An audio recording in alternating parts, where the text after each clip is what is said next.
Here we are, the last of these lists before Season 8 is finished.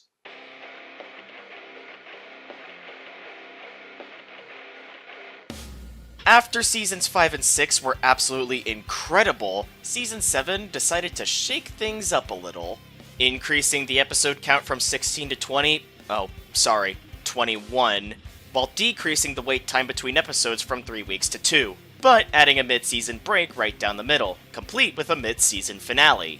And all the while, 2020 was going on, and it cannot be overstated just how ungodly awful that sorry excuse of a year was. But this season was something good that did end up coming out of it, all things considered. I say that because of how much of a mixed bag it was in the end, as I'll elaborate more on later.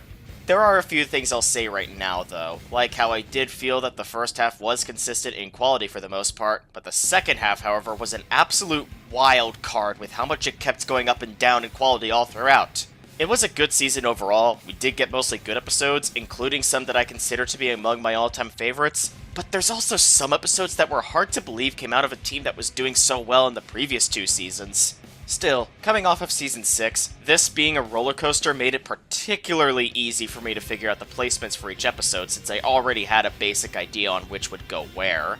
If this is your first exposure to Death Battle, just know that I'll be spoiling the outcomes of every episode that happens in the season. There's a playlist linked in the description with all the episodes I'll be talking about in this video, and once you've watched them, we can see if your thoughts mirror mine.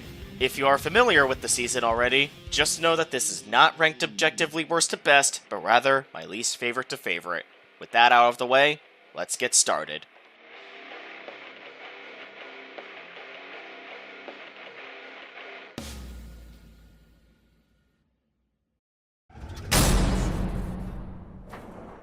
So, a lot of people don't seem to count this as an actual episode, not even Rooster Teeth themselves, but the way I see it, it's the only one of the bonus episodes to be in the official playlist, as well as the only one to be treated like an actual episode, complete with an actual rundown on who would win, as well as an actual verdict.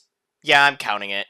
So anyway, the 7 Battle Royale is very easily the worst episode since Season 4. Granted, we originally weren't supposed to get this episode to begin with, so I'm giving it some leeway in that regard. Plus, it's still better than the worst episodes of Seasons 1, 3, and 4, but even then, it's just awful. Let's talk about the analysis first. I'll start off by saying that I like the idea behind how different it is with Wiz and Boomstick partnering with Vought for this episode, and that they can't bash them or their superheroes. Well, except for the Deep, and I'll admit that it was funny when they did bash him, and Black Noir agreeing with them was just the icing on the cake. Aside from that, the execution wasn't good. The reminders that Wiz and Boomstick can't talk shit about Vought got tiring, and some pieces of dialogue pertaining to it felt forced. Also, for some reason, they needed to constantly talk about how the fight animation we see in the video is a simulation, and it genuinely makes me groan. Speaking of, let's talk about that simulation, shall we? I'll start off on a positive note again and say that I like the voice acting for all the characters, as well as how the Deep got instant karma at the beginning in saying that none of the superheroes would attack each other and that they'd only go for Billy, only for A-Train to instantly kill him mid-monologue. After that though, God, what the f*** happened here? The animation felt really slow and the action is just boring. There's hardly anything that happens that sticks out to me in a somewhat positive light. Also, there are moments where Wiz and Boomstick are commentating over the fight, and unlike in Death Race, it doesn't work. At all. And believe it or not, there's some plot holes in the fight being a simulation. For example, the people who died in the burning building were clearly not a part of the simulation as evidenced by Wiz and Boomstick's reactions. Genuinely makes me wonder what was being simulated, if anything at all. Seems like actual consequences rather than an imitation, which is what a simulation is supposed to be. While I think A-Train's death was fine, I don't like how he died before Starlight when he was stated to be above her in the post-analysis video. And hey, speaking of, let's talk about the way Starlight went out! To start off, what the hell is this beam struggle? It looks so amateurish, and it feels like it was thrown together at the last minute. It also doesn't seem to know what perspective is since Billy aims upward without stepping to the side, and Starlight's beam immediately misses him. Oh, and her last line was super out of character. Queen Maeve's death was good at least with how detailed the gore is, as well as the fact that it's a beam death that isn't a vaporization. And it seems like Billy Butcher won. Oh, right, I forgot Homelander was in this animation. So he plays a special role in that he's not actually a part of the fight, since otherwise he'd just stomp everyone, so he oversees it instead. But he's hardly ever seen it. His intimidation factor with him just floating there felt underutilized as a result. And the fact that I tend to forget he's even there makes Billy's death feel so abrupt, and I don't like it. Speaking of things I don't like, the post-analysis is its own separate video. I genuinely don't see the reason for this, since every other episode has had their post-analysis as a part of the main video, and it's worked each time. Here, it just feels like an extra step that didn't need to be there. It's also the most in-depth analysis in the season, and it's on an episode with an already canon order of elimination. I'd like to know why Boomstick said it was a tough beer to crack, since the numbers were really far apart. Also, the way they justified Billy's victory was a heavy emphasis on the laser baby, which I'm pretty sure isn't a standard part of his arsenal, and not only that, but it was never name-dropped in the analysis, so that being the main argument for why Billy won was incredibly jarring. Look, I get that flaws were inevitable given the circumstances, but that's mostly what this episode was comprised of. Hell, I'm just gonna go out and say that this episode as a whole felt rushed. I genuinely don't think any other episode in the season was anywhere near as bad as this, which is why in the end, I can't put this anywhere besides dead last.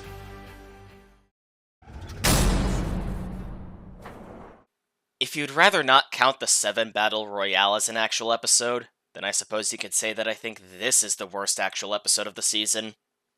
Black Canary vs. Sindel felt like there was very little effort or care put into it. Between the fight animation being only 2 minutes long and not particularly impressive, as well as the analysis not having anything that funny to me, save for the cutaway gag with Mecha Goose Howard decimating a canary, it makes the episode feel like hardly anyone cared about this product. Oh, and a good few jokes in the analysis actually felt forced. Worst case offender being Yell-O. Honestly, it just isn't that pleasant to sit through, and sadly, neither is the fight.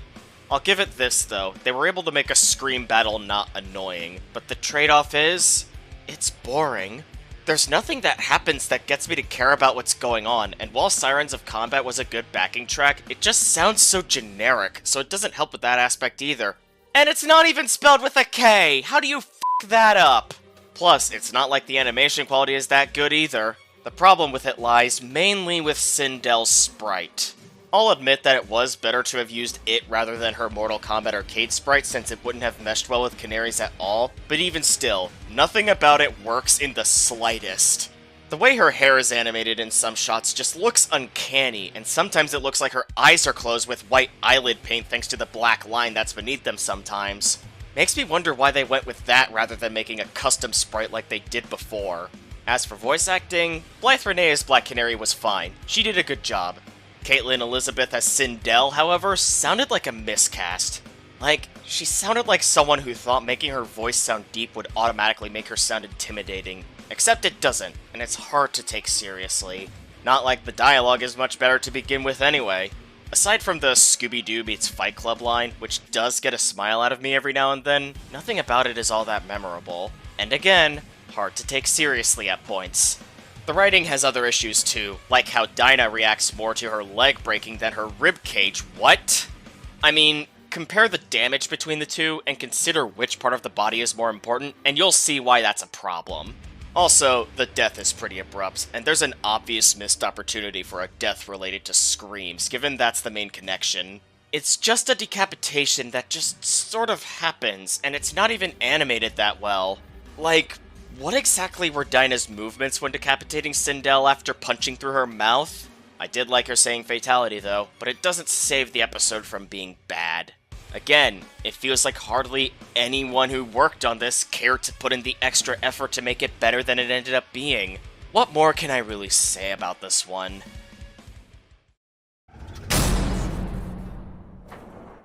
There are some very rare instances where the show does a matchup I think is completely unnecessary, even after the episode comes out. Goku vs. Superman 2 is one example of that. There are also instances, however, where the matchup I thought was unnecessary ends up making for a really good episode, and if you ask me, I think that's enough to justify the episode's existence. Meta vs. Carolina is a good example of this, and there's another we'll get to later down the line.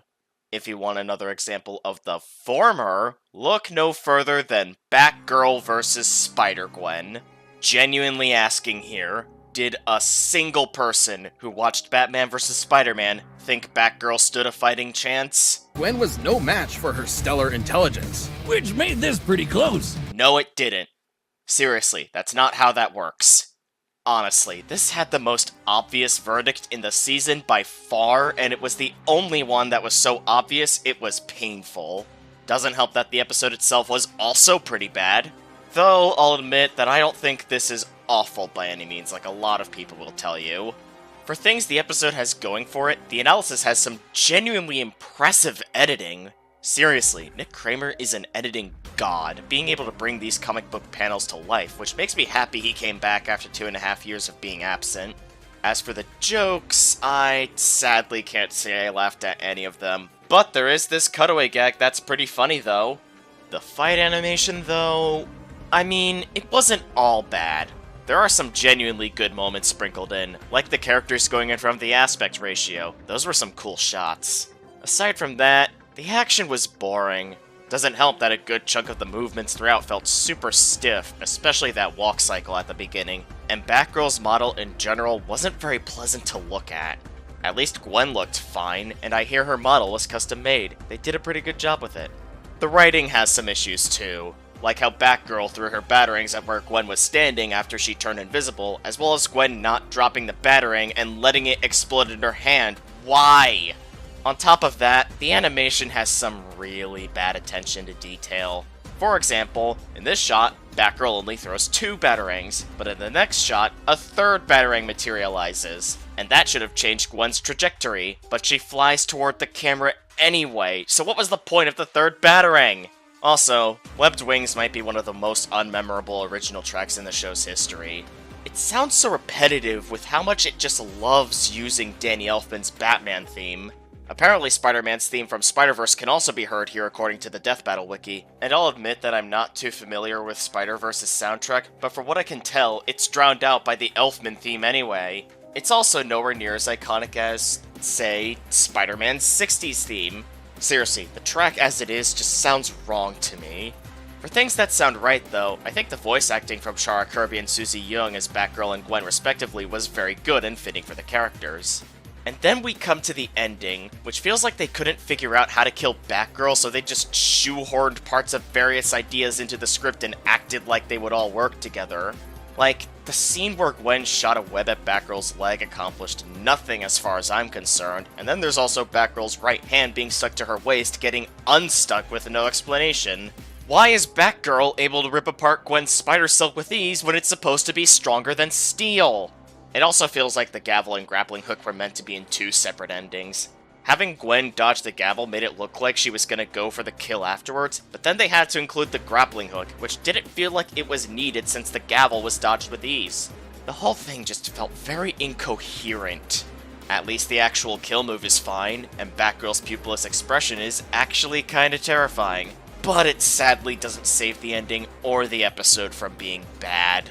I was really hoping the SFM team would be able to salvage this idea and continue their streak of amazing episodes, but unfortunately this ended up being their one miss. Nothing else to say here, Batman vs. Spider-Man is unironically better than this. When it was announced that Season 7 was gonna have 20 episodes with only 2 weeks in between, I was admittedly a bit worried about the overall quality of the show, since an increase in quantity and a decrease in wait time can potentially mean that every episode was gonna have less resources to work with, making maintaining the quality harder than it would need to be. That said, this wasn't a bad premiere, or a bad episode for that matter, but it didn't exactly alleviate my fears either. Miles Morales vs. Static, for what it was, is just an okay whatever episode to me. The first things I had a problem with were the initial redesigns for Wiz and Boomstick. Just look at their faces. Nothing about Boomstick's even works, and Wiz's mouth is too detailed. Thankfully, the crew listened, and they tweaked their designs enough so that they looked as good as they did before. Aside from the redesigns, the analysis was just there. I never really chuckled or even smiled at most of the jokes. The only thing I found funny in it was where we see the alternate universe versions of Wiz and Boomstick, aptly named Jizz and Broomstick. That was a fun gag. The fight, though... I mean, the animation was really smooth, I'll give it that. It was a nice way of showing off the puppetry style of animation the 2D team started doing. But at the same time, the action itself was so boring, I ended up not really caring that much about how smooth the animation looked. There were some highlights though, like how some shots use the Spider-Verse aesthetic, and it's pretty to look at each time. Not to mention the voice acting from Kai Jordan and Zena Robinson as Miles and Static respectively is really good. As for everything else, nothing really clicks with me.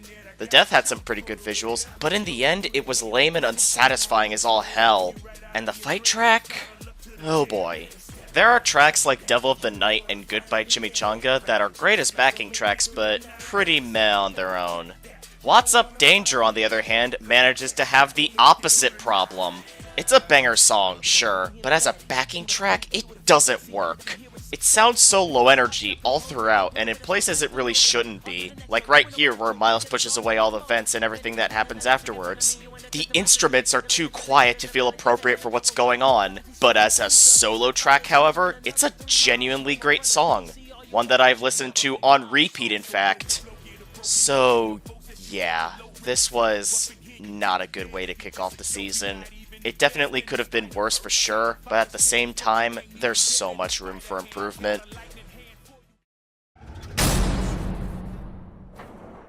Right out the gate, Season 7 was already gonna be different from every previous Rooster Teeth era season.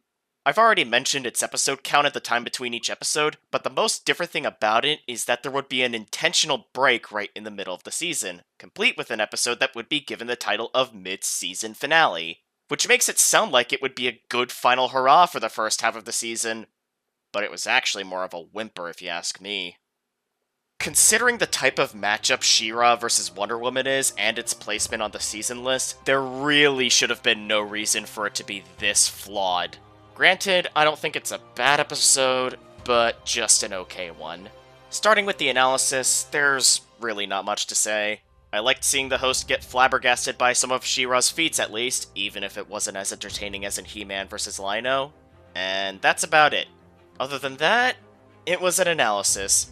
Didn't really laugh or smile at the other jokes. And the fight animation? Well, like I said, I don't think it was bad by any means. It has some things going for it, like how absolutely beautiful it looked. There isn't any jank in the animation that I can notice, and the graphics are jaw-dropping. It's par for the course with Unreal, but hey, what can I say? I'm a sucker for the engine. Plus, Princesses of Wonder is a really beautiful sounding track. It's a great backing track and it's nice to listen to on its own as well. The voice acting is really good too. Amber May sounded practically spot on for 80s She-Ra, and Natalie Von Sistine did a really good job as Wonder Woman. Much better than she did in her fight with Thor. Going to the action itself, that's about where the positives start to become scarce. I'll start off by saying that I like She-Ra nonchalantly catching the pillar. It's not the strongest feat in the world, but it sets up the rest of the fight quite nicely to escalate further beyond and leave the audience flabbergasted by what the characters are doing in the animation. In a perfect world, that would be the case. But sadly, this isn't a perfect world, and the escalation was pretty much non-existent. All we got after the pillar were trees and an invisible jet. The latter did put a smile on my face when I first saw it in the animation, by the way. But yeah, that's it. Hope that's enough to catch you off guard, because if not, got some bad news for you. The fight is really subdued. In fact, too subdued for either of these characters. It's actually kinda boring overall. The reason they stated for why this fight was so subdued was because of how much Thor vs. Wonder Woman escalated in terms of feats of strength, which would be fine if not for two things. One, if you don't want the characters breaking moons, fine. They're still known for insane feats of strength, so have some dignity and throw a mountain at somebody. Maybe the altar the fight started on, if anything. And two, Thor vs. Wonder Woman wasn't even good. It was bad. Awful even. So anyway, on top of that, the variety in their abilities is hardly taken advantage of. It's mostly just sword swinging, with hardly any change in weaponry or attacks, and it's a big part of why the fight isn't very entertaining. The whole fight is also just 2 minutes long, and given that this is the mid-season finale, That's unacceptable. And the death? It exists, I guess. She-Ra breaks Diana's gauntlets, she goes God mode, then proceeds to cut the Sword of Protection and decapitates She-Ra afterwards. And for some reason, her hair didn't get cut. Shoot, I guess I found the jank. But yeah, it was a very mid-death. And I'd say the same for this episode as a whole. It definitely has enough going for it that I wouldn't call it bad, but it was also given the title of mid-season finale, so it shouldn't have been this underwhelming. It's Wonder Woman's best episode out of 3, and I find that depressing.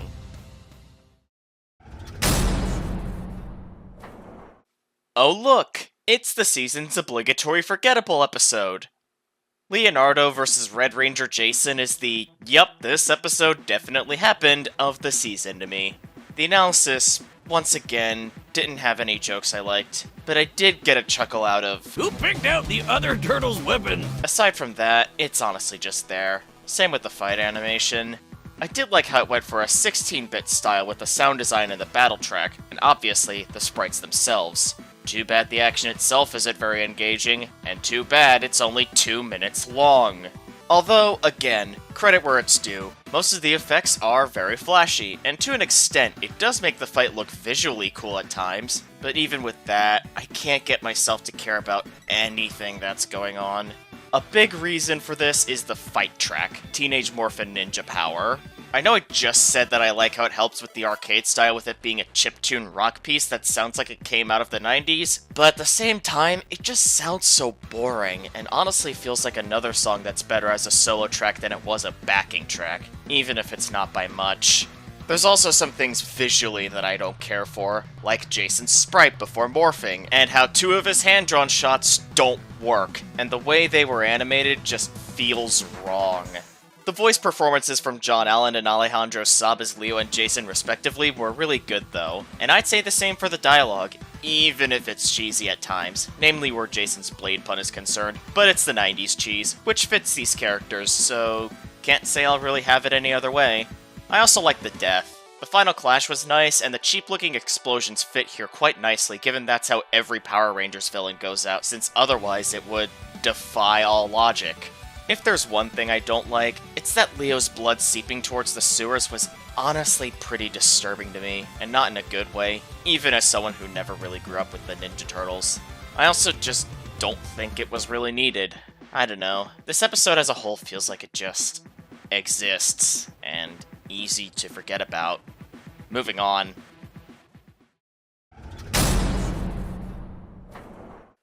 So, I initially had this a few spots lower and had originally planned to make a one-off comment about how I had all the Spider-Man episodes back-to-back on this list. But it turns out that this episode is actually a bit better than I initially gave credit for. Yeah, I think Venom vs. Krona is a decent episode. There are some issues that do hold it back from being good, but it was an alright time overall. Although one thing I'll mention now is that Krona had way better opponents than Venom.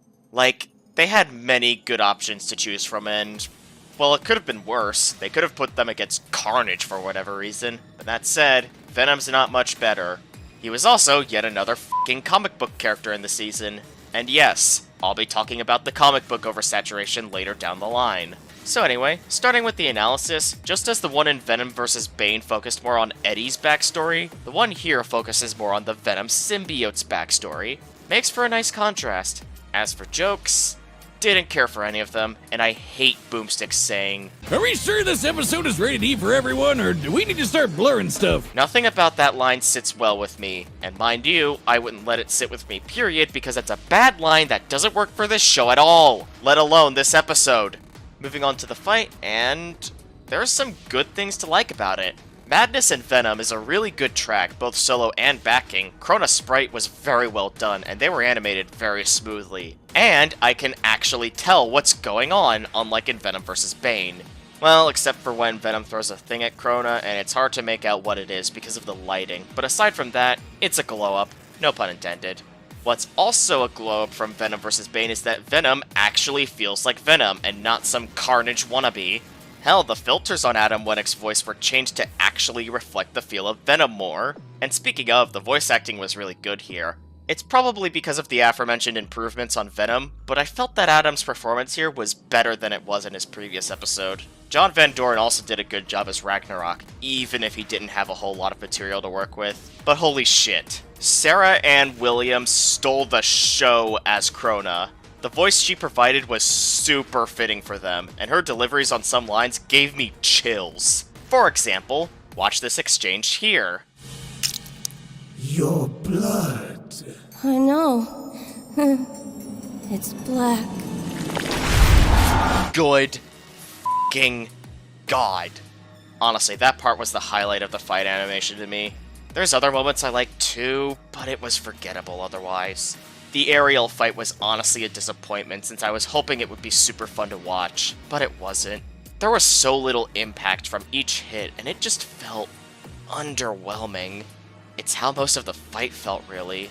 They did try to make it feel chilling throughout, and while it worked in the aforementioned black blood scene and some other shots here and there, the action wasn't really doing it any favors. As for the death, Venom has this really good monologue going, and then he just does nothing and lets Krona off him. Yeah, he might have been caught by all the black blood vines even if he did try to attack Krona, but the fact that he didn't do anything at all is what bothers me. It was a pretty lame death, outside of the killing blow itself exploiting Venom's weakness to sound and Ragnarok eating the souls. The latter was a really nice touch, by the way. Overall, while I did rag on this quite a bit, the positives do outweigh the negatives to an extent, but it's really just a low 6 out of 10 for me.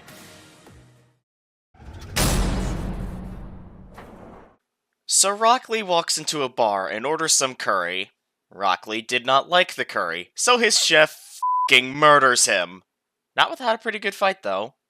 Sanji vs. Rockley is one of those episodes where I think it's very flawed, but still very good nonetheless. For starters, the editing and the analysis is fantastic. Nick Kramer once again proves he knows his stuff when it comes to editing comic book panels, or in this case, manga panels, and bringing them to life. The jokes were also pretty good, and Boomstick beating up Dummy using Drunken Fist was especially hilarious. And the fight was pretty fun to watch. The animation is super clean. Although it can look weird at times, those moments are very few and far between, and they never really last too long. As for the sprites themselves, I can't say I like Rock Lee's all that much. I think it's how his bowl cut looked, since I'd argue he looked fine after he opens the 5th gate. Plus, it's balanced out by how good Sanji looked throughout. Not to mention, the action felt pretty fast and exciting, and can actually get tense at times, which is especially true after the fight leaves the bar. And you can't tell me that handsome Squidward Lee isn't godlike, and shouldn't be hung up in every art museum, probably next to the picture of Sora. I will say though, I don't care for Lee opening gates 5 through 7 as fast as he did. Felt pretty out of character, unless you want to try justifying that he somehow found out Sanji was stronger than him in his 6th gate while in his base form or Drunken Fist. I don't see any justification for him acting like a dick during the setup though, since it was arguably the most out-of-character moment in the fight. Moving on to the sound design though, it's definitely very different from most other fight animations in the series, but I think it has a charm to it that I took a liking to. Plus it felt impactful when it needed to for the most part. The voice acting was also pretty good, with Yong Yi sounding pretty spot on for Eric Vale when voicing Sanji. Mark Phillips as Rock Lee was also good in the acting department, but I can't help but feel that his voice doesn't suit him. That said, I'm certain people who know him from RDC World will appreciate his performance here, even if I thought he was miscast. Full Course Will attempts to emulate the jazz genre, and while I'm not someone who can tell you if it was successful or not, I think it sounds really good regardless, both on its own and backing-wise. And finally, the ending. Lee opens the 8th gate after Sanji breaks his ribcage and sends him flying towards the ground, which wasn't as justifiable as with Mike Guy, and slightly jarring, but not so bad that it damaged my immersion that much. What ensues afterwards is some high-speed action resulting in Sanji's leg getting blown off, and good lord, the sound design was super good there. My one takeaway is that Sanji could have screamed, but it's not something I really take issue with. And the hand-drawn segment afterwards is super well done in terms of how it's animated. Though I don't really care for how Lee's death just kinda comes out of nowhere and hardly has enough impact. Sanji's last line was fine though, and I like the end screen. So overall, we have an episode that I think is good, make no mistake, but its flaws just keep it from getting any higher on the list, unfortunately. It's definitely a much higher 6 out of 10 than Venom vs. Krona, at least.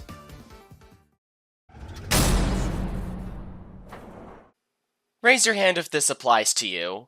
Has anyone who's an avid fan of this show like myself ever had an experience where you see someone talk about how similar two characters are outside of a versus discussion and you don't really think about how well it might work as a matchup until it's actually announced? No? Just me? Yeah, I figured it was a little bit specific, but that was me with Zuko versus Shoto Todoroki. Honestly, it felt like a matchup I never knew I wanted, but I'm glad it happened because it ended up being pretty solid. Although, like Sanji versus Rock Lee, it's pretty flawed. I don't really care for Boomstick mentioning his deadbeat father 5 times in the video, for example.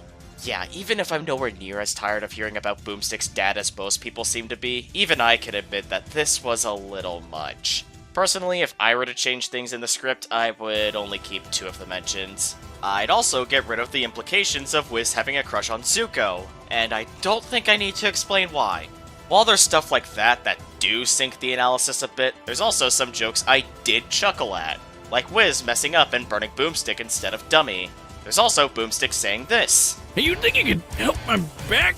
Just hurts from carrying the show. It's stuff like that gets me to not think about the bad stuff as much. Plus, something about hearing Wiz and Boomstick talk about my favorite Avatar and My Hero Academia characters made me very happy. And the fight animation is very good. There are parts of it that do look spotty, sure, namely the firebending at the beginning, but for the most part, it looks fine to me. Honestly, it just looks like normal sprite animation to me, with some puppetry here and there. Plus, the action is a lot of fun thanks to how beautiful all the fire and ice effects are, and how fast it felt overall. And the hand-drawn assets are genuinely very well done.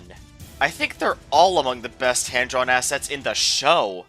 Except for whatever this is, what is up with Todoroki's hand? I also like how tense things are after Todoroki creates that giant glacier, and the cabbage merchant is there for some reason. I don't know why, his appearance felt a bit forced, not gonna lie, Wiz. But yeah, there's a moment to breathe and process what happened, and the music's very quiet, even after Zuko burns through the glacier and attacks the other Scar twin.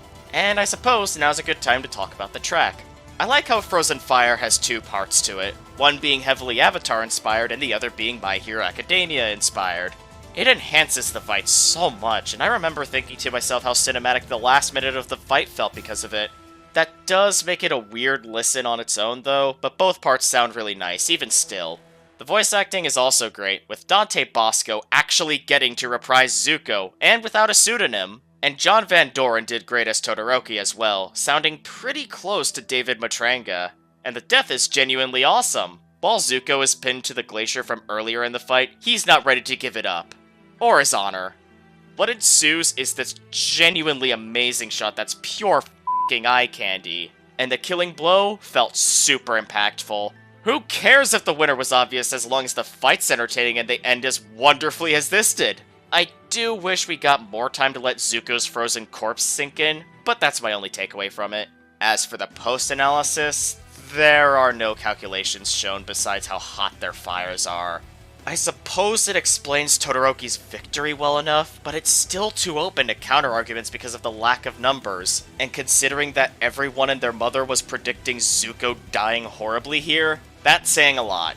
So overall, we once again have an episode that has some genuine problems, but also a lot of great elements that made me say this was a good time overall. Unfortunately, I don't know how to end this segment properly, so I guess you could say, that's rough, buddy.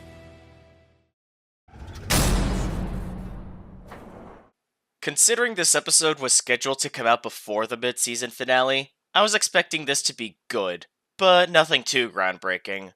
While I believe that it's come true, I wouldn't say that being just good is a bad thing. It still means that it was enjoyable, and that's better than how the aforementioned mid-season finale turned out, and I don't know how I feel about that. Oh well. Danny Phantom vs. American Dragon Jake Long. God, that name is so unnecessarily long, holy shit. They really couldn't have put the American Dragon part in the parentheses part of the title. So anyway, Danny Phantom vs. Jake Long was a pretty solid episode.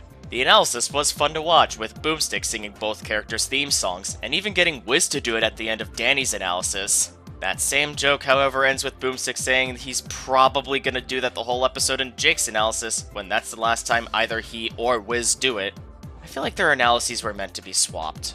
Still, it was a fun gag. For the other jokes, I generally liked them, namely Boomstick mourning Leonardo DiCaprio. That said, I would have liked to go my whole life without seeing Boomstick shaking his ass, thank you very much. Either way, the fight animation is really good.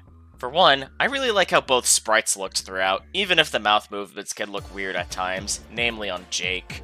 And speaking of, I thought the puppet animation was pretty good, even if there's various parts of the museum segment that could have used a bit more polish. And hey, once they leave, that's where things become especially fun to watch. The action is exciting and the effects are very flashy, and god damn that clone fight was awesome. It's all boosted by American Phantom as a backing track, which is an absolute banger on its own, by the way. Backing-wise, it can be quiet, but that's during the parts where there isn't a whole lot going on. It does the job just fine if you ask me. I also thought the voice acting was really good. Both Nicholas Andrew Louis and Dom Din sounded like perfect fits for Danny and Jake respectively. The latter is actually the show's first transgender VA, which is really neat. And the dialogue is, well, it's cheesy. But it's the 2000s cheese, which is fitting for both characters. I can see why one would cringe at it, but personally I never minded it. I'm all for it, actually. I also really like the climax. Jake and his clones seemingly have all the Dannys on the ropes and are about to incinerate them, but one Danny slips away, which I find to be a very nice touch, alongside Jake's eye changing to Danny's when he gets possessed. Speaking of, I liked the use of the possession, forcing Jake to fly into all the buildings recklessly, basically making him unconscious. I mean, why else do you think he didn't let out a death scream when Danny incinerated him? After that, we get Jake's ghost getting sucked into the Fenton thermos, which is basically the icing on the cake in this whole sequence. It's not without its flaws though. I like Danny's rapping here, but it ends after a third line, making it feel like there was something missing. It's also weird to see Jake get completely incinerated by a normal ghost laser when the ghostly whale, Danny's strongest attack by the way, was previously no-sold. Oh well, this was still a fun episode. Nothing amazing, but it didn't really need to be. Overall, I'd say I'm satisfied with how it turned out.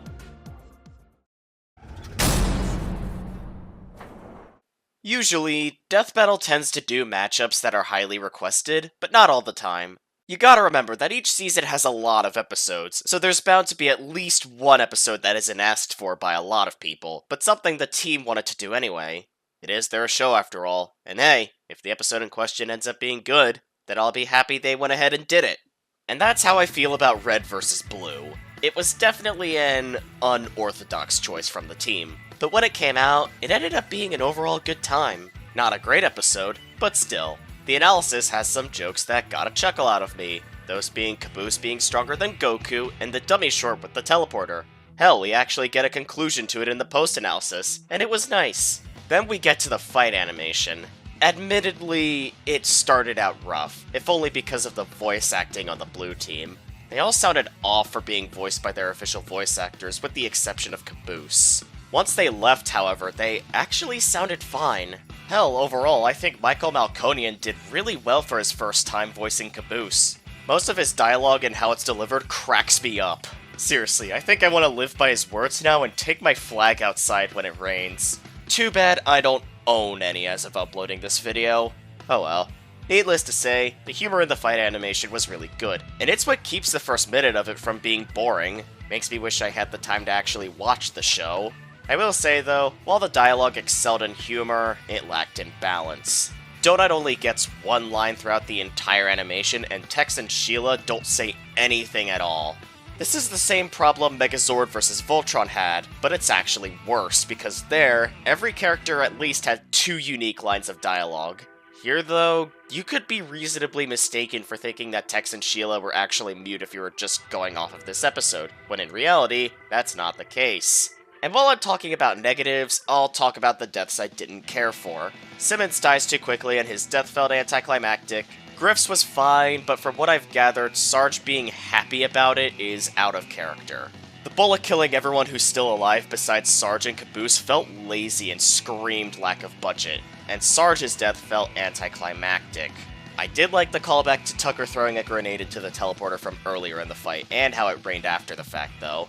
As for the remaining deaths, I actually liked them. While I don't care for how early on Sheila died, what Caboose says before she blows up more than makes up for it. I also like how Lopez went out. It was a clever use of the Great Key, and it seems Starscream is no longer the only Death Battle loser who never actually died. We actually see Lopez still functioning as just his head, and we never see it get destroyed, and I doubt Caboose is gonna do anything about it, so as it is, we got a fate worse than death on our hands. So yeah, best quote-unquote death in the episode. I also really like everything else here. The choreography from once the fight picks up is really good, and it's what makes the action such a joy. Seeing all the different fights breaking out and the focus switching between them every now and then makes it feel like there's a lot going on. It is a 5v5 after all, or 4v4 as it is at this point. Blood Gulch Bedlam is a fantastic track, by the way. The instruments used in it make it feel very red versus blue, and it's a great backing track. The tonal shifts do make it a bit weird of a listen on its own, but I still like how it sounded. So overall, this was a good episode, and I'm sure I'd have more things to say if I actually had the time to sit down and watch Red vs. Blue.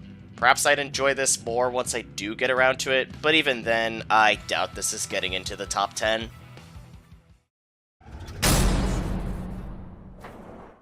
You know how there are some things that can be described as better than it had any right to be? That's basically how I feel about Cable vs. Booster Gold in a nutshell. This episode had no business being as good as it is, but holy shit am I glad it came out this way. For starters, the analysis is quite a bit of fun. We got Mutant Jesus, Wiz being flabbergasted by Cable pulling the techno-organic virus out of himself, and 100% full of shit working a little too well as a reaction image, to the point where I've actually quoted it a few times.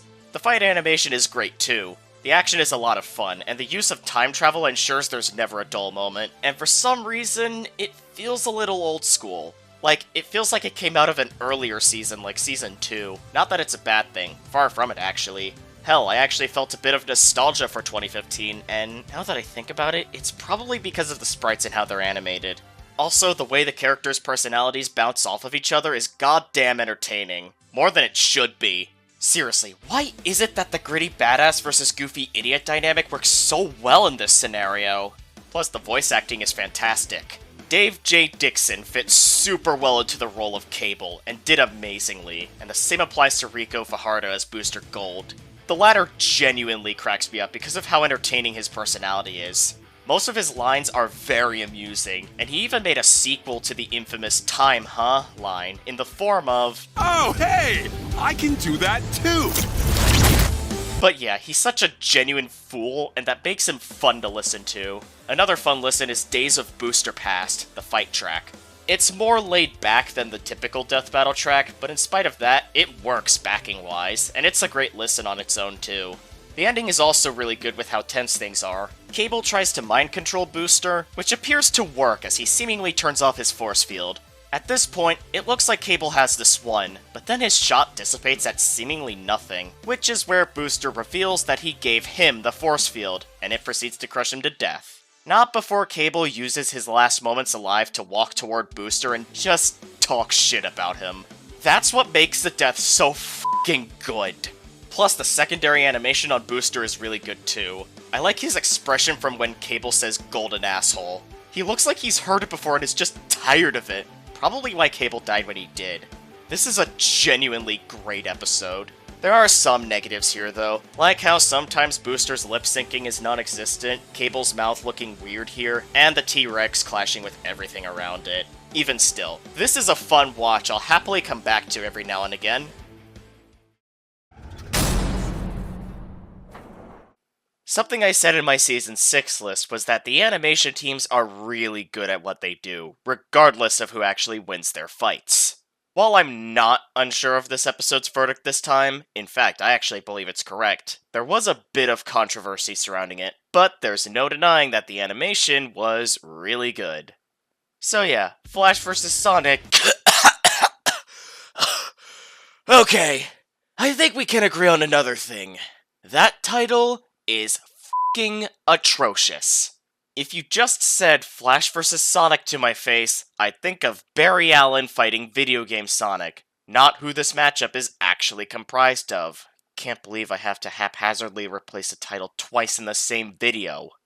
So anyway, Wally West vs. Archie Sonic was a great episode. There's a really good conveyance of speed in the fight, and that's what makes the action really fun to watch. It actually felt fast, unlike the previous Flash episode. As for the analysis, I mean, The jokes were there. I didn't really laugh at any of them. I didn't like how forced Wiz saying he was married to his work felt, but I liked Boomstick's reaction to Wiz admitting that he laced his beer with cosmic kinetic energy. Hell, we actually get some closure to it in the post-analysis as Boomstick runs to Jupiter. Aside from that, it was an analysis. But yeah, back to the fight. I really like all the visuals we see throughout. The Cosmic Interstate looks really good, and the Special Zone is colorful and very pretty to look at. Plus, the hand-drawn shots of both characters look really nice too. My favorite part of the visuals, however, is how the Speed Force looks. I like how flashy it is and how everything feels when in motion. It's honestly my favorite look for the Speed Force in the series. Way Past Flash also helps as a backing track with its fast-paced nature, and it's a really good listen on its own too, even if the Sonic influence heavily overwhelming the Flash influence is obvious. The banter is also a fun listen. The two being cocky and arrogant felt pretty in character for both, and there's some nice one-liners in there too. It's all helped by the voice acting being really good. Joshua Waters, or Tunnelberg as I've come to know him as, was absolutely spectacular as Wally, being able to sell his personality and sound very fitting for him. And Nicholas Andrew Louis reprises his role as Sonic, and although he was good here, I think I enjoyed his performance in Mario vs. Sonic 2018 more. Yeah, he sells the personality of Sonic very well for the most part. At the same time, some of his grunts sounded off to me, and there's one particular line that just wasn't delivered very well.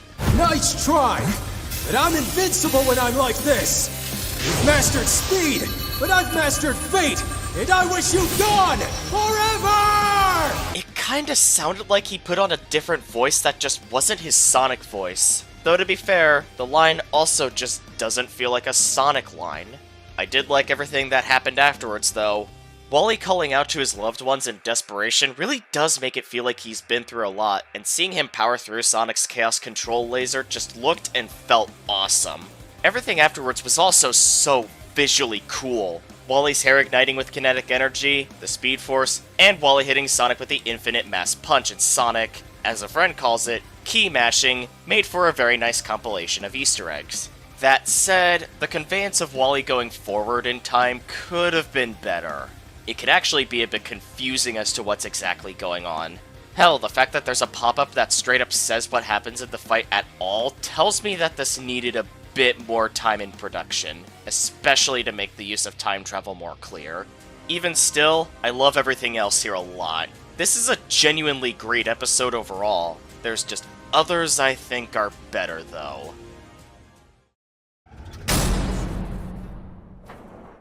I was not happy with how the first 3 episodes of the season turned out. You know this. You've seen them all low on the list. In fact, I was worried that this season was going to be another low point like Season 4, and started to become pessimistic about the format change. However, thanks to this episode and the 2 episodes this is sandwiched between, you could say my fears were alleviated from then on. Although I don't adore Gray vs. Esdeath like I once did when it first came out, I still really love it. The fight animation is great, and the analysis had some pretty good jokes, namely Boomstick stripping, and the fact that there's a stripper pole in the lab for some reason. I also like the matchup itself, not because of connections or closeness or anything like that. I like it because of how many coincidences there are. One being that Fairy Tail is a show where almost no one dies, while Akame ga Kill is a show where almost everyone dies. Another being that Gray's a stripper while Esdeath's a dominatrix. And my favorite coincidence is Gray somehow filling out all of Esdeath's boyfriend requirements. Seriously, you can look into it yourself. It's interesting. Though, as of right now, I'm more interested in talking about the fight animation. For starters, I really like how both of their sprites look, and I especially love how the Ice Cavalry looks. It's all genuinely very well done. I also like the set piece with the Ice Cavalry fighting Gray's ice clones during the main fight between Gray and Esdeath themselves. Although the armies aren't seen a whole lot, it still makes the fight feel like there's a lot going on, even if it's not all on screen. The action we do see, though, is really good and very entertaining. The ice effects are very pretty to look at, and the fight has this nice tension to it given the context of how it started. It gets even more tense once Esdeath uses Ice Storm Commander-in-Chief. On top of that, the puppet animation is really good. The characters move so smoothly and it's nice to watch, but everything about this fight, however, is enhanced by Lost Ice Storms, which I'm gonna admit right now is my favorite track from the season. It's no Mighty, nor do I like it more than Emerald Heroes, but god damn, it's an absolute bop. It sounds intense and awesome, the vocals are very well done, I like the choice in instruments, it's an amazing track. The voice acting though? I thought Mark Allen Jr. was really good as Gray. He sounded spot on for Newton Pittman, and he did a great job with all his deliveries. Emma Breezy as Esdeath, however, I honestly feel was another miscast. Her acting was fine, but the voice just doesn't suit Esdeath. Honestly, she sounded more like a brat than she should have. For things I did like, though, the ending was really tense and hype. The moment Gray used Lost Ice Shell ensured my eyes were glued to the screen, and Esdeath using Mahoptima made it even more so. And then Gray moves in the stopped time and finishes casting the Lost Ice Shell. Good lord, the tension is off the charts here. Unfortunately, the actual death is Gray getting stabbed, and it doesn't convey that he died very well. I honestly wish it did, because Esdeath walking away and the only thing we see for the rest of the animation being Gray's corpse, as well as the track finishing with a few seconds of silence afterwards, it all exudes an aura of dread that is Esdeath, and it gets across that Gray failed to stop her invasion. Regardless of any of the episode's problems, I still really love it. Honestly, I'd be lying if I said that this didn't have a special place in my heart. I've seen this episode get a bit of flack for being hand-drawn instead of Danny vs. Jake or Zuko vs. Todoroki, matchups that would arguably benefit more from being hand-drawn instead of this one. While I do agree with that, I wouldn't put the episode as a whole down because of it. Besides, I think Genos vs. War Machine was great, and ironically enough, it's by far my favorite hand-drawn episode in the series. Sure, the animation quality may not be as good as past episodes, as evidenced by the 2 punching scenes with repeated frames, but everything else makes up for it. Although there's almost nothing for me to note in the analysis. I did like Boomstick falling on his keys, as well as him showing his grudge against Wiz for stabbing him with a trident all that time ago. I don't like how Boomstick mispronounces Genos' name for the whole episode, however. I didn't think the analysis was boring, though. I usually never do. The fight animations typically outshine them, and that's definitely the case here. This fight's very action-packed, and it's all very cool to watch. I really enjoyed seeing the two flying around, as well as all the explosions and firepower going on. Seriously, it all looks and feels intense. There was also some really nice attention to detail here, like the interfaces, what with War Machine's being reversed and Genos' being in Japanese. Not to mention Genos reattaching his limbs to the beat of the track. And that reminds me, KO Computer is an awesome sounding track, both backing-wise and on its own. The emphasis on the electric guitar is really nice, and the whole thing just feels very fitting for a war, which makes sense given the destructive weaponry these two carry. Plus, the voice acting is really good. Mark Allen Jr. sounded like a perfect fit for Rhodey, as did Howard Wang as Genos. Although, funnily enough, he sounded closer to Zach Aguilar's other roles like Tanjiro from Demon Slayer rather than Genos. But yeah, the voice acting being really good helps make the banter super entertaining. Seriously, almost every line is something I enjoyed for one reason or another. I did like the hand interaction, but personally, I really like this. Huh. I guess he ran off. That suit was ugly anyway. Ugly! This is my Sunday best! God, I love this episode. And its ending was pretty good. The beam struggle was a genuinely hype moment, especially after it seemed like Genos won, until it was revealed that Rhodey had survived. All that is well and good, but then Genos just blasts Rhodey 3 more times and we didn't need all that for the point to get across. Hell, I think even the overall 3rd time was a bit much. The angle was cool though. It wasn't too bad, but still. I did like what happens afterwards. Rhodey wastes no time to pin Genos to a large pillar and fires his unibeam through his chest. Then Genos decides to use his self-destruct to hopefully take Rhodey with him, knowing he's going to die anyway. He actually gets it off, but Rhodey survives. And then Genos has just his head remaining, which Rhodey crushes. It was a fun little scene, and this was an awesome climax. So yeah, this was quite the breath of fresh air considering we were coming off of the mediocrity that is the season's first 3 episodes.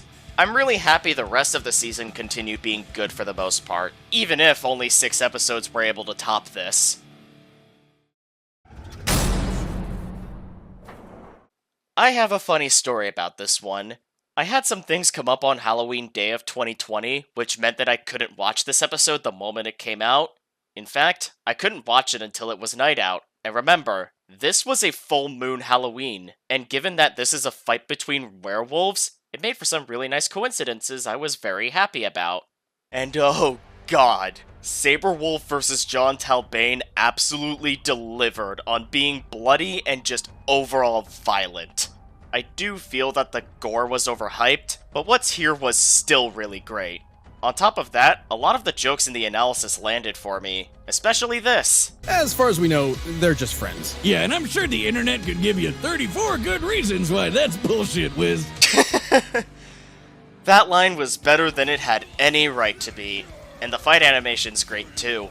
Right off the bat, you can tell that the overall tone is going to be dark with just the setting being a bloody alleyway filled with dismembered corpses. Honestly, I could not believe what I was looking at when I first saw the sneak peek. And then the fight breaks out and the beginning felt a bit slow, but it picks up later. It's a joy to see them acting like feral wild animals throughout, with almost every hit causing some amount of blood to spill.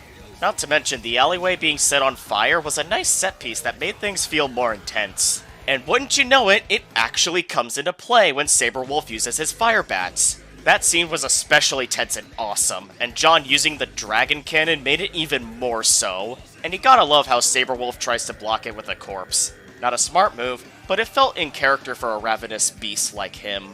Oh, and the red moon coming out, forcing John to succumb to his animalistic instincts? That was an awesome moment too. Also, Blood Moon perfectly encapsulates the nature of these two so well, and works with every part of this fight. It is Screamo, and I've never been too fond of that genre, but I've learned to make it an exception, and found myself appreciating it as a solo trek as well. I also really like the voice acting. Chris Guerrero did a fantastic job with every one of his deliveries when voicing Saberwolf, really selling how unhinged he is. And Brendan Blaber, better known as Jello Apocalypse, also did some fantastic acting for John, and sounded very fitting for his character. All that's well and good, but there's no talking about this fight without even mentioning this scene right here, where Saberwolf rips out John's intestines and attempts to strangle him with them. Just like with the sneak peek, I could not believe what the hell I was watching when I first saw that. Awesome moment right there. And then John's use of the dragon cannon and the track being more quiet made things hella tense. After that, just watch. I'm no monster, but tonight I'll make an exception.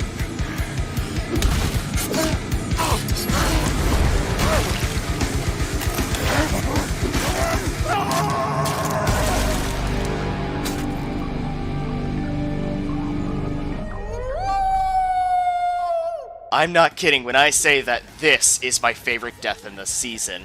John's line before ripping Saberwolf apart and the switch to a monochromatic color palette with the only other color on screen being red? Holy shit, this ending is amazing. But I'm gonna have to disagree with the crew on it being the most brutal death in the series, considering Silver Samurai had the same thing happen to him, but more. Even still, this episode was awesome. I will say though, something that would have put this a lot higher is if the sound design did a better job selling the brutality other than, well, I wouldn't call it awful by any means, but there is something left to be desired. Still, this is one brutal as hell werewolf fight I won't be forgetting about anytime soon.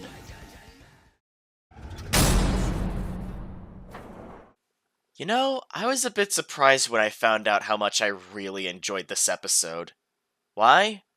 Well, when it first came out, I was feeling a bit dour towards it. I thought it was fine, but I wouldn't have put it anywhere near this high. I also didn't care for the matchup at the time since it involved yet another Marvel character, who was a returner no less, and it just felt wrong to end the season like this. So naturally, I should have put this at around number 14 or 15, right? Well, I decided to go back to this episode at around a month after it came out. That's when I realized that I had judged it unfairly for reasons that weren't very good, and that it's actually a very awesome episode. Honestly, I regret feeling the way I did towards Hulk vs. Broly when it first came out. It isn't perfect, sure, there are problems as I'll get into later, but even still, this was a fantastic way to end the season. The jokes in the analysis clicked pretty well with me, with my personal favorite being the science of the complete with Wiz being tricked into making a calc for it. There is one thing I didn't care for, and that's Boomstick randomly thinking about his dad while Wiz was talking. I know that what he was talking about might not have really mattered, but it still broke the pacing for me. Needless to say, it was sus. Anyway, enough about the analysis. Let's talk about the fight animation, and holy crap is it good. For one, oh my god, it looks beautiful. The models, the effects, just everything about the graphics in the animation is on point. Plus, the action is so fucking good. There's a lot of destruction that happens throughout, and it escalates as it continues. From the wasteland the fight starts in, to a few planets, to a whole ass galaxy, to even reality itself at the end. I loved seeing all of it, even if the sound design kinda sucks at selling the impact. Oh well, it was still very neat visually. Besides the destruction, there's some other things I really like here, like the attention to detail with their eyes. Not to mention how Hulk can't fly and is just pushed around by Broly's attacks and the planets exploding. It's the little things like that that make me appreciate the fights more. I also like how it takes advantage of some of the new material Hulk got since his fight with Doomsday. For example, he gets decapitated early on and the Green Door comes in to keep him alive, when he previously didn't have that against Doomsday. Makes me wonder how that fight would have ended had it happened nowadays. Something else I like is how the Hulk was portrayed. The analysis here talks about the other headmates Bruce Banner has besides Savage Hulk when they weren't even acknowledged in his previous episode. And wouldn't you know it, one of them is seen in the animation, and he would be Devil Hulk. Just as Savage wanted nothing but to smash Doomsday into paste and clearly hated his guts, Devil gets all excited about fighting someone just as strong as he is. It makes for a nice contrast and made it more justifiable to bring the Hulk back if they had to. Using Devil Hulk in particular also made for a really awesome teacher-student dynamic between him and Broly. It's beautifully brought to life by some amazing voice acting too. Richard Bassanas was perfectly fitting for the Hulk, and hell, I think I actually enjoyed his performance more than Parker Bohan's in Hulk vs. Doomsday. Nicholas Andrew Louis was also fantastic as Broly. It's another example of how he has range given how different his Broly voice was compared to his other roles on the show. And oh my god was he spot on. Something else that sounded super fitting for this fight was the track. Similar to the episode it was composed for, Ikari wasn't something I really cared for all too much when I first heard it. I really can't tell you why. But as the episode grew on me, so did the track. I really like how most of the lyrics are in Japanese, making it feel very anime-esque. On top of that, every line in the song either resembles being angry or being strong, which is very fitting for these two characters. Plus, the beginning and ending of it feel tranquil, referencing what they're like when not pissed off. It's such a well-made song. Speaking of tranquility, let's talk about the death. As I stated earlier, Hulk and Broly break reality at the end, but then they start headbutting each other over and over again, with each one breaking reality further and further, and one of them causes reality to reset, with the trade-off of Hulk dying off screen though, but whatever. After that, Broly's back in the exact same area the fight started in while holding Hulk's arms while they disintegrate. And then, nothing but tranquility, with even one of the deer licking him. Even if Broly had just killed someone, it's still a nice and wholesome moment. Also, the last explosion actually had impact. Good job, sound design. The ending was honestly really good, and same with the episode as a whole. Just like Saberwolf vs. John though, I could see myself liking this even more if the sound design was better. But even as it is, I'd say this is as good as the other season finales.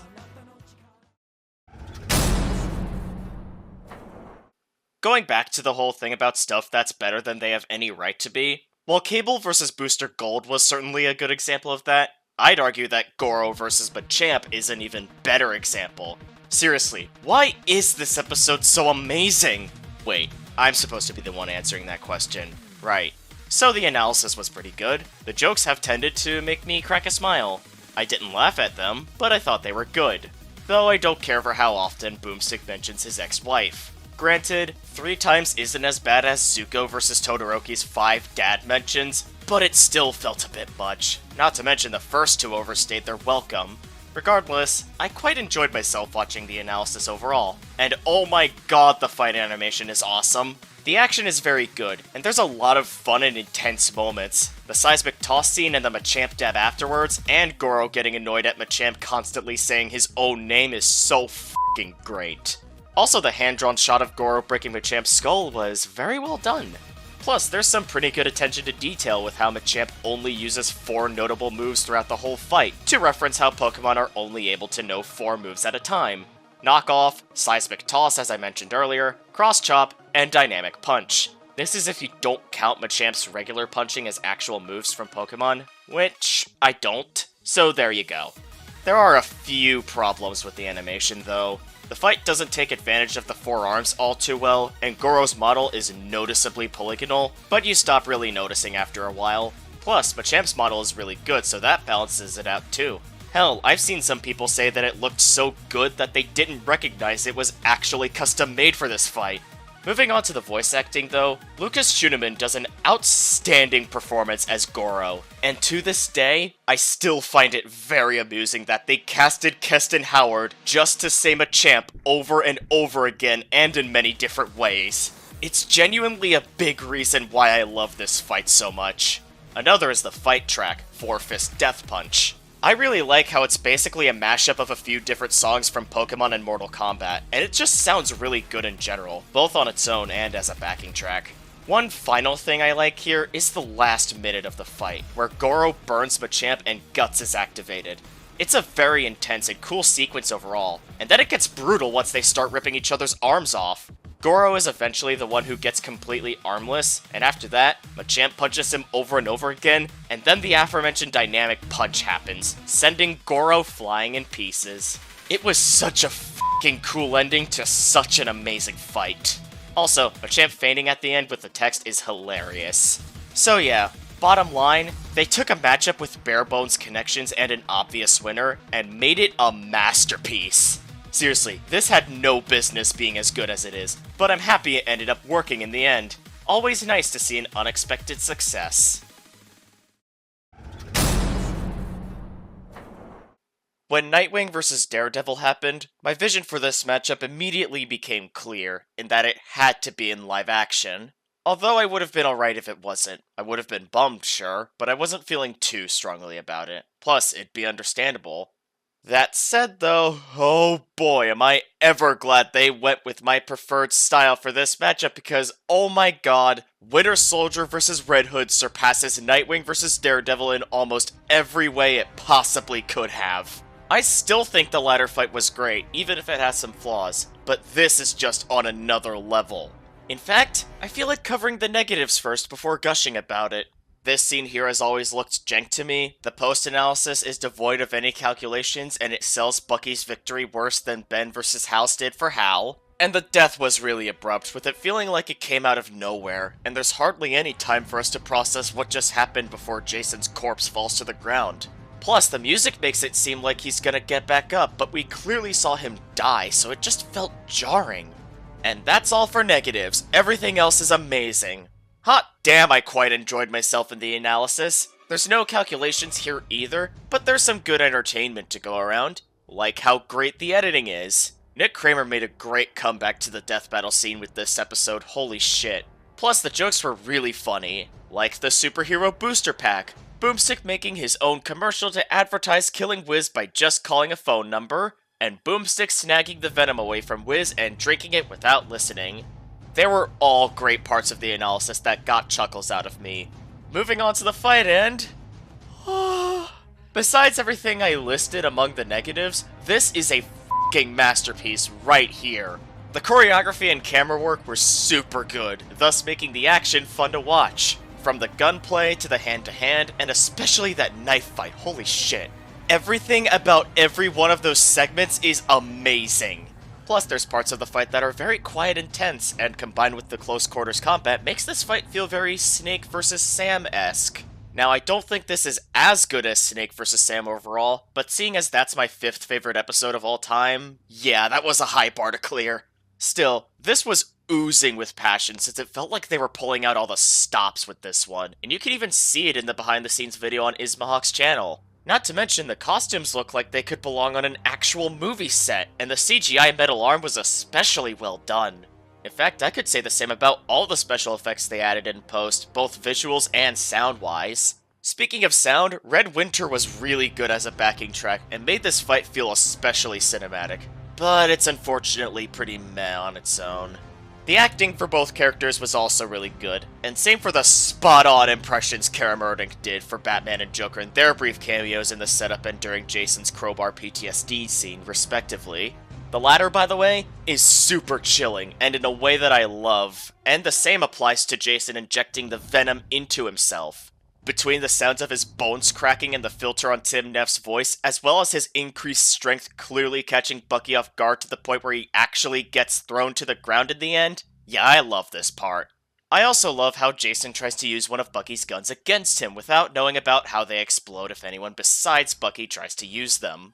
Made for some nice build-up for the death, even if the killing blow itself was bad, as I've talked about already. Still, this is one of my all-time favorite episodes in the series, easily. It's especially helped by this being 5 minutes long, not counting the setup of course, but including that makes the fight sequence a grand total of 6 minutes and 33 seconds long. Is it any wonder why this fight ended up having so much that made it this good? I was thinking about having this as a number 1 contender, but in the end, I decided that the remaining 2 episodes were just better, which unfortunately gated this off, but let it not be said that the bronze medal isn't a fantastic achievement though. Besides, it's so good, even YouTube themselves recognized it.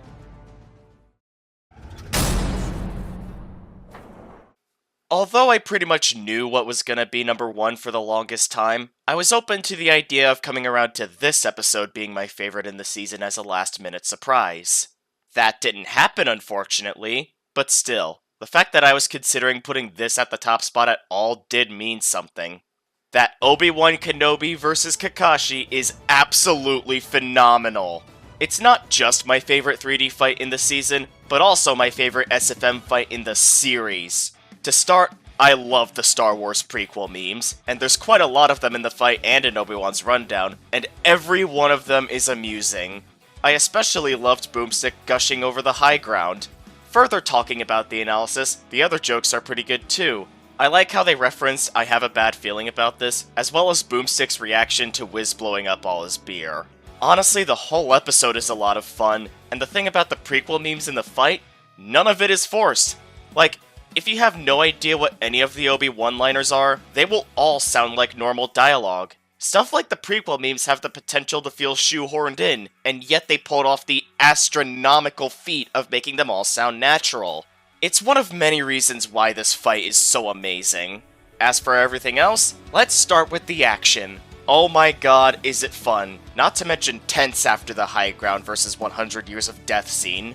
That was an especially fun part, by the way. But yeah, the atmosphere from when Obi-Wan uses the Force felt intense as all hell, and it was amazing. Honestly, seeing all their different abilities clash was awesome in general, but there's no talking about this fight without at least mentioning the Genjutsu scene. The atmosphere becomes chilling as Obi-Wan comes face to face with... Darth Vader? Yeah, Vader makes a cameo in this scene, but in just an illusion that Obi-Wan would recognize as such. Still, it was an amazing scene, as well as the fast-paced action that comes afterwards, and it's just so flashy and awesome to watch. And throughout all this, Force and Lightning stays an awesome backing track, especially helping this fight be as good as it is. Plus, it's a sweet listen on its own. Who knew the styles of the soundtracks from Star Wars and Naruto would work so well together? Speaking of things that sound awesome, the voice acting. Stephen Kelly continues his perfect track record in making awesome performances, as his Obi-Wan was practically spot on for a mix between Ewan McGregor and James Arnold Taylor. As for his track record of stealing the show, as entertaining as the prequel memes are, I wouldn't say Obi-Wan was able to, but that just meant that Kakashi had some great moments of his own too, and that balanced him out. Plus, Nicholas Andrew Louis was a perfect fit for him, and was really amazing in general. And by the way, both were able to sell their personalities throughout the fight on top of everything else I mentioned. Moving on to the ending of the fight, it gets even more tense with Obi-Wan getting shocked by a lightning clone, and Kakashi attempting to use Kamui. After that is yet another awesome sequence, this time with Kakashi running towards Obi-Wan with the Chidori activated as he uses Shatterpoint to crush the Sharingan Eye. Kakashi's lightning turning purple right then and there was a very nice touch, by the way. And then the actual clash happens and it gets off the vibe of a one-stroke duel and... Gah! I love it so much! Unfortunately, there's a takeaway here, and that's how Kakashi's corpse isn't on screen long enough to let it sink in, and he doesn't even bleed despite being cut in half. So uncivilized. Still, this fight was phenomenal from start to finish. There's a bit of SFM jank here and there, and Obi-Wan's model looked off at the start, but besides those, I don't really take issue with anything. This fight is almost perfect if I'm being honest, but there just so happens to be one more fight that somehow surpassed this. But before I move on to that, I feel like I need to talk about something regarding the season. It's not about the overall quality, this isn't the Season 4 video. What I'm talking about here is the season matchup list. There is a problem with it that's big enough that it warranted this segment. As for what it is, vote on your phones now. No matter what you picked, you were wrong. The correct answer is all of the above, but that wasn't any of your options. I win again. Haha. Okay, but yeah, ask anyone in the Death Battle community about what the biggest problem with Season 7's matchup lineup is. And more often than not, you will hear something along the lines of the overuse of Marvel and DC, and I'm inclined to agree. I get it. They're both popular, they bring in the views, but having them appear so often just screams creative bankruptcy. Just seeing Death Battle go back to the same two franchises over and over again when countless other options are right there. It's also why the season has other issues like how it couldn't go more than 2 episodes without a Marvel and or DC character showing up, or how I can count the new franchises on a single hand, or that Krona and Broly had better options if they had to appear this season. They could have fought their comic book opponents in other seasons, honestly, but Death Battle really needed to feed them to comic book characters at that moment for some reason. I was already tired of seeing these two franchises come up so often back in Season 6, so this was just too much. It's a shame because some of these episodes were highly requested and or really good, but the hype ends up not being as much as it would have been had it not been for the oversaturation. This is, without a doubt, the worst matchup lineup of any Death Battle season. With that out of the way, on to my thoughts on the season as a whole. In the number 1 segment, of course.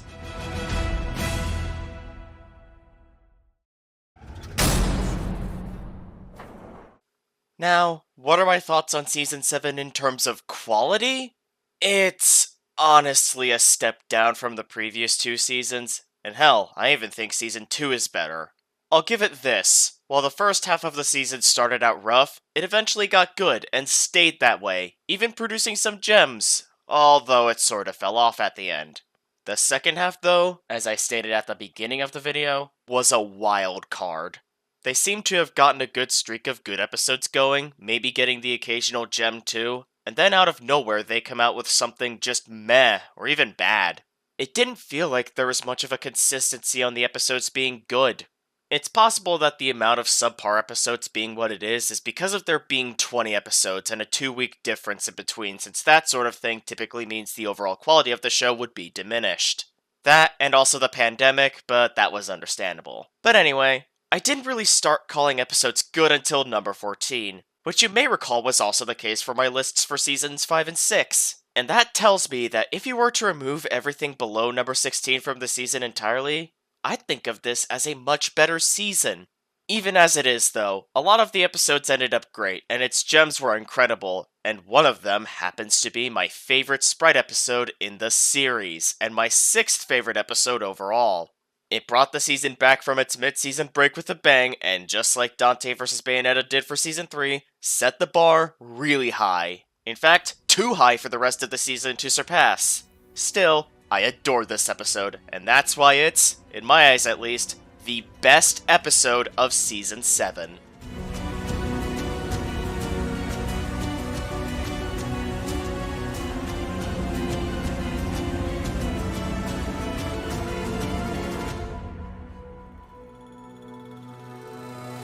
Holy sweet gods of destruction! Beerus vs. Sailor Galaxia is absolutely phenomenal in every way it possibly could be. The jokes in the analysis are all well constructed, and most of them even land, and the fight is borderline perfect. Like, if you want me to criticize something in it right now, it's that Beerus' tail just teleports to a different position between shots. And that's nitpicking territory. The fact that I have to nitpick to find something wrong with the animation means it is that good. I'd like to talk about the analysis first, though, namely the disposable unit for meticulous matchup investigations, better known as Dummy. I think he's a nice addition to the cast, as his sarcastic and nihilistic personality bounces pretty well off of Wiz and Boomstick. Plus, he allows for some funny cutaway gags like a lot of what I've already discussed in this video, and this is no different. And hey, it's a good demonstration of what his purpose is said to be too. Honestly, if Dummy got a plushie sometime in the future, I would buy it. But anyway, let's talk about the fight now, and oh boy, the action is a treat. I love how it starts off with a finger fight, since these two have the habit of being overconfident. And then they use their finishing moves, and even that comes to no avail. And then the really good stuff happens. We get to see a good variety of their abilities all throughout, and each one looks astounding, especially the more explosive ones. It's all very frantic, and it just gets you excited, and I especially love the bit that takes place inside the supernova that was created by accident.